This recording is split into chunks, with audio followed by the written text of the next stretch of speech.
When people talk about a Patrice Lumumba or a Kwame Nkrumah, for example, or Thomas Sankara, or even Sukarno, they always say that they were ahead of their time. But that's not true. They weren't ahead of their time. They were not revolutionary thinkers, if you know what I mean. They were just incredibly astute, mature, sensible men with a very crystal clear understanding about how things should be. There was nothing futuristic or utopian in their visions. They just understood and identified exactly what had been done to Africa and what was being done to Africa. And they understood exactly what liberation and what sovereignty required. If they had been leaders in the West, no one would have called them revolutionary or even visionary. They just would have been regarded as logical, sound, rational, reasonable men who had an intricate understanding of economics and politics and basic fairness. I'm not saying this to slight them, not at all. I'm saying this to emphasize the heinous criminality of the Western power structure and how it has dealt with Africa. Because if you were a leader in Africa in the 1950s, the 1960s, the 70s, or the 80s, and you had a sound mind, a rational mind, you had an understanding of politics and economics, and you had an understanding of what's required for sovereignty and fairness, well, that made you a revolutionary, calling for, pursuing basic fairness and sovereignty and independence for an African leader, saying things and doing things and implementing policies that just made sense for your nation, constituted rebellion. No, they weren't ahead of their time. Time refused to advance. Time was being held back, especially in Africa. The West, Europe, the UK, and America refused to allow Africa to exist in the present day. Not just Africa, of course, all across the global South. But nowhere was this more the case than in Africa. You understand? I pointed out before, more than once, relationships between countries, between continents, evolve and develop and change over time. We've seen drastic changes in international relationships in just the last 20 years. In fact, we've seen drastic changes in just the last 4 or 5 years.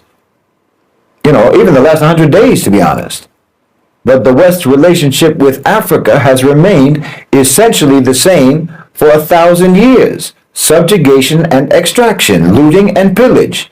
So for Lumumba or Nkrumah, it was the 1960s, but for the West, it was still the 1860s, the 1760s, the 1660s. For the West, Africa was frozen in time, and they kept it frozen in time by force. They kept it frozen in time by violence, by assassination, by coups, by invasions, and by hostage governments and collaborators. They kept it frozen in time by predatory lending, by neoliberal policy coercion, by manufactured debt and abusive trade policies. When they can't send soldiers, they send consultants. So no, those great leaders weren't ahead of their time. The West stopped time in Africa. And understand this, when you arrest the forward movement of a people, when you stop them in time like that, you're not just stealing their wealth, you're stealing their future. You're robbing them of possibility. You're burying generations that have not even been born yet under the rubble of your exploitation. Because what could have been created, what could have been discovered, what could have been achieved, it never gets a chance to exist. The mind of Thomas Sankara, the determination of Patrice Lumumba, the vision of Nkrumah, these weren't anomalies. They're the normal, natural, healthy state of a decolonized mind, of a liberated mind coming from a liberated people. They're examples of what Africa would have been, should have been, and inshallah, bi'ithnillah, still will be.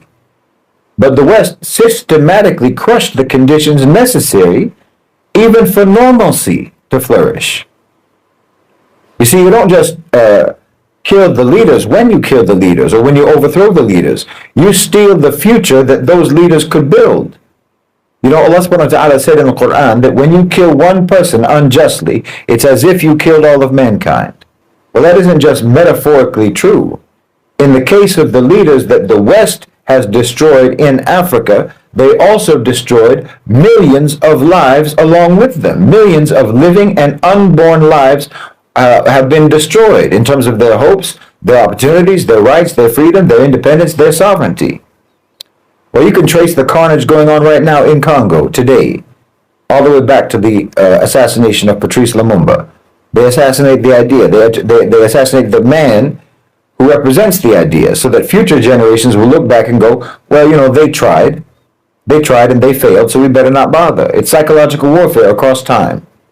Because if you can make a people believe that liberation is impossible, if you can make them believe that wanting sovereignty is naive and that dignity is an unrealistic hope, then you don't even have to conquer them anymore. They'll remain conquered inside themselves. And please understand, when we talk about people like Sankara, Nkrumah, Lumumba, Sukarno, we're actually just talking about the natural state of a decolonized mind. We're not talking about something extraordinary. We're talking about what's supposed to be normal, not exceptional, normal. They didn't have utopian visions for their countries. Like I said, they wanted their countries to be normal. But the West would not allow it. And back then, the West had the power to prevent it. The relative power, that's the key point. They had the relative power to prevent it. They had the relative power to steal Africa's future by prolonging its past by force. But as I've talked about many times, the West's relative power is receding. That old wolf still has fangs, but the global South is raising some young lions of their own today. They're reviving the spirit of Lumumba and Sankara and Nkrumah. And then Obama killed Gaddafi. And then nothing has happened. We're here today with Libya being destroyed and unable to recover because of America. We know very well that where NATO gets involved, those are terrorists. We know very well where the US says we're going in to install peace. That place will never know peace as long as America has visited that place. I saw some McG wannabe, one of these podcast people who failed with a very low followers for so his relatives only that are following him. He says, I must educate Elon Musk. What is that? No, the one of Twitter. Elon Musk. Elon Musk. I must educate Elon Musk. Why must I educate Elon Musk? He looks like an illiterate. The only thing that protects him is his white skin.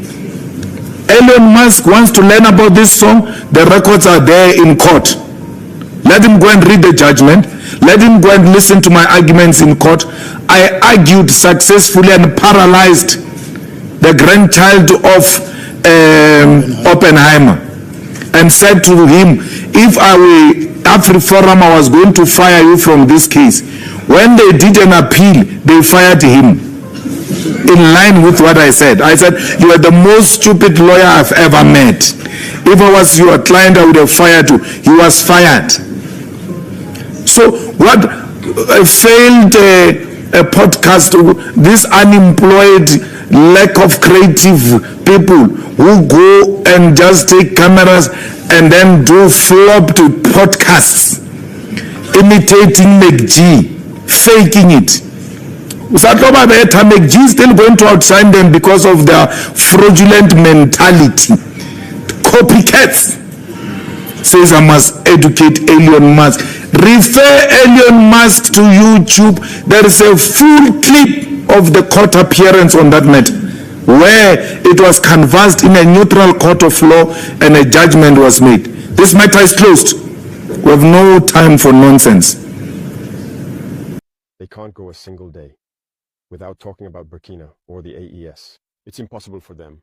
And every time they try to spread information, to divide, to manipulate the youth. But it doesn't work anymore. I think people are aware enough. Now people have their eyes open. Through communication, they managed to rewrite history. And as for African history, they schemed everything to spread lies. As a result, some young Africans don't even know the history of Africa or what Africa has accomplished.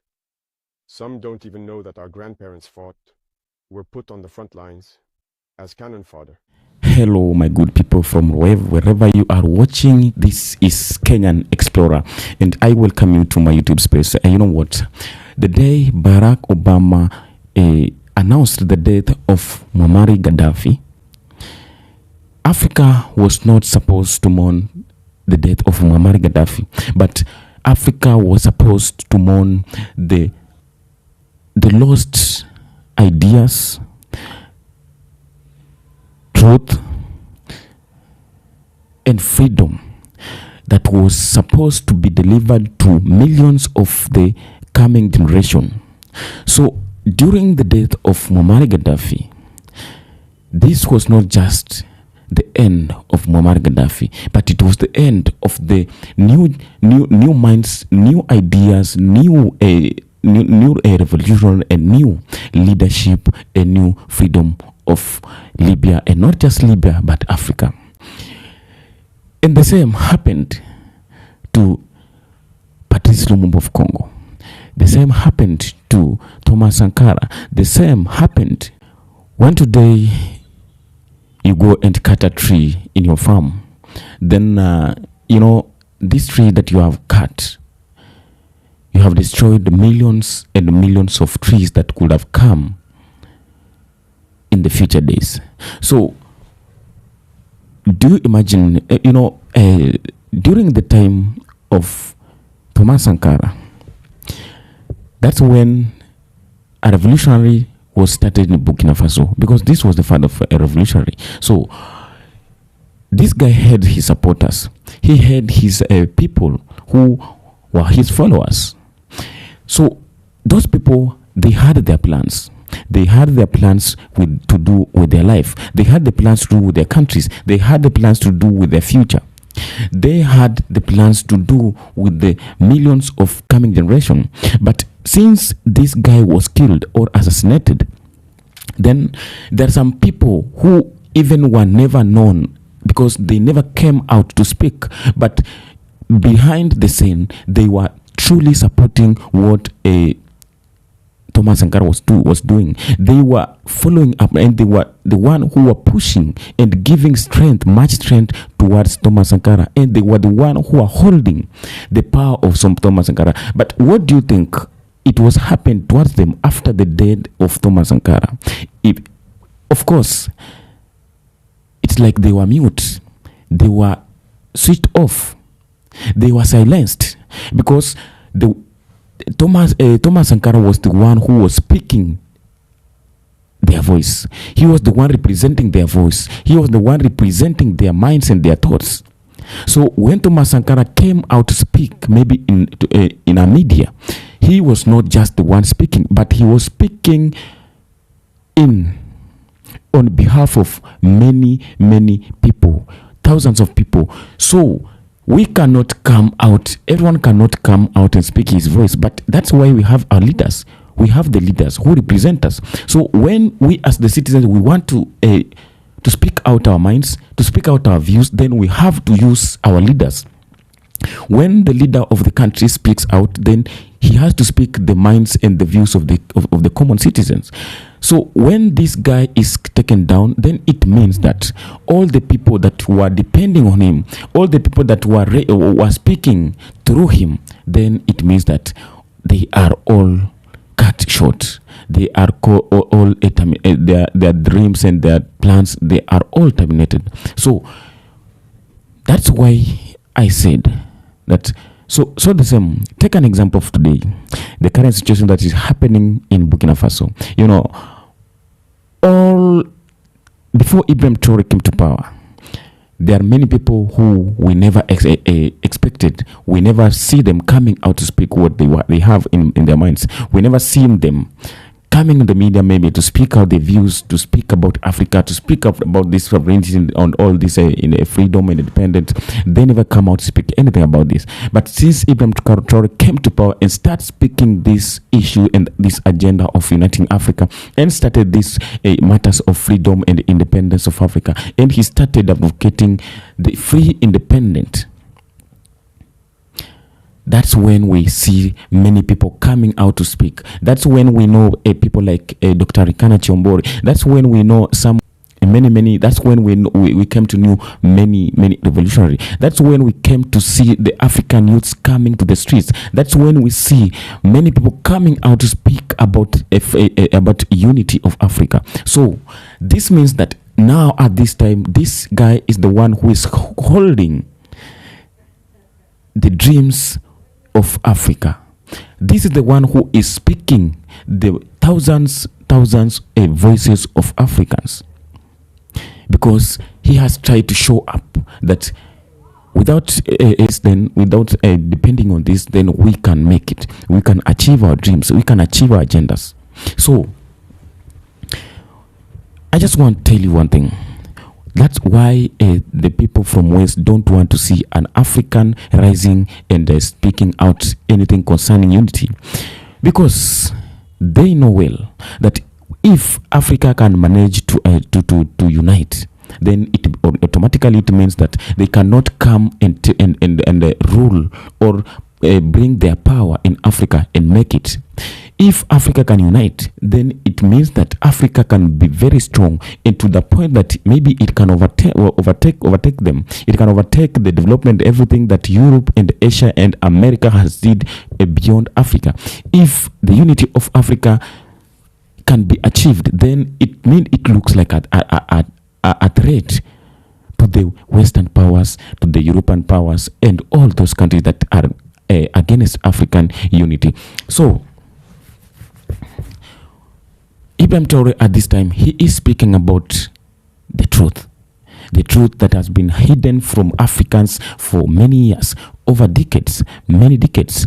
He is speaking about the strength of Africa. He is speaking about the courage and the power of Africa.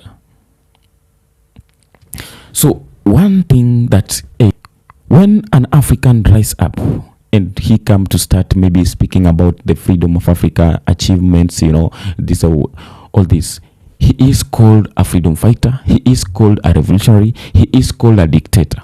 But when the same happens to maybe to some country like America, when someone rise up and maybe discover anything, he is celebrated as a great man of achievement, man of discoveries. That is the difference between the Africa and those countries. So when an African rises, he became a threat, and this brings the best reason as why they have to hunt him each and every day. You have seen what is happening. You've seen all that happened towards all the revolutionary leaders that started many years ago in Africa, where they are no longer. It's not that they don't wanted to be to achieve their dreams, or it's not that they never liked to live up to this time, but because they started speaking this issue of unity, that's where it seemed like they committed a crime, and that is the crime that made or resulted them to death. So the same. What happened to those people if we let it happen to these days, to the present day, to people like Ibrahim Traore? Then it means that Africa is going to suffer a lot. It is means that Africa is going to be to work like slaves all the years. Because I just want to show you this clip. It's one of the kingdom of Benin during the slavery time. This man, this was a king in a certain kingdom. And he clearly said that he cannot bow before the white man, because they came to his kingdom uninvited. They came to his kingdom uninvited, and all everything that those people were doing those ancient days, those days of slavery, it is the same thing they are still doing in Africa today. They came in Africa uninvited. After they came and settled in Africa, they wanted to control everything in Africa. After they came and settled, they dominated everything in Africa. They took over everything in Africa. They have take everything in Africa all those years, and still up to date, they're still taking. Julius Malema once said that they cannot welcome America in South Africa, because there is nothing new or nothing unique that America can come to offer to South Africa. All they can do is to come and check what else has remained in South Africa, so that they can take it to their country. They are there to take everything that it remained in South Africa, but they are not there in good tension or in good interest for the Africans or for the South Africans. When Ibrahim Traore came to power, he started by abolishing all the diplomatic issue ways of Burkina Faso and France. By doing this, he was managed to preserve his country's gold and all the minerals. He sent away all the military troops of France. He dissolved all the military bases, foreign military bases in his country. If he could have not did this, then it means that it could have been so hard for him to dominate his country and to do everything that he's doing today in his country. Traore has been accused of many things. That he is a dictator, he is a corruption, he is a corrupt, he's everything, all sorts of names has been called towards this guy. But all that is happening in Burkina Faso, tell me, if this leader could have been a dictator, would have been a corrupt, would have been all those names he is being called, how could have managed to do all this achievement that he has did in Burkina Faso? Those are the questions that we have to ask. I was to talk about the compilation of Burkina Faso and Julius Malema. You know, I am from Kenya, but I pray each and every day that one day I wish that I wake up and see that and find that Julius Malema is swearing is taking oath to take government, to take control of country of South Africa, because I like to follow up everything about Julius Malema. And this guy is a pan-Africanist, is a revolutionary, is a good leader. This guy is doing a lot, fighting for the benefit of South Africans, and not just South Africans, but for the African in large. But most of the South Africans don't love Julius Malema. I don't know why. And I've come to realize that all these revolutionary leaders that are fighting so hard for the Africans themselves don't love them. They like to see and they love to see the foreign powers fighting against these revolutionary leaders. Julius Malema is there to fight for the rights of South Africans. South Africans is for the Africans, but the South Africans is being controlled by the white people. Everything that is being held in South Africa, it is being controlled by the white people. All the policies that is controlling and is running the country of South Africa is not with the black people. The white people are the one who are controlling everything in South Africa. Yet this is the land of South Africa, the black people. So when Julius Malema speak out, came up and address issues that are affecting the South Africans, he is called a dictator. He is being called a racist just because he is fighting for the rights of the black people in South Africa. And that's why you've seen Donald Trump is trying so hard to make Julius Malema be arrested. So tell me, if this is the way we as Africans want our countries to be run, tell me if this is the way we will achieve this agenda of uniting Africa, if we cannot love ourselves. Africa is very beautiful. Africa is very good. Africa is best. Imagine all these years, Africa has been looted, has been manipulated, but Africa is still shining. Africa is still sitting on the top of all sorts of minerals. Tell me, if all this could have not happened towards Africa, then where at this time Africa could be? Africa would have been in a position of holding the position of a superpower. Africa would have been in a position of controlling the world because it has everything that it needs to do this. We need to speak the truth. The truth is the only way, the only tool that will make and set Africa free. And this is the only way, the tool that will set Africans free to their countries. Because we are on our countries, but we are not making the policies of our own. We are being set on some things to do. Everything that we want to do, we have to find the permissions from the foreign countries.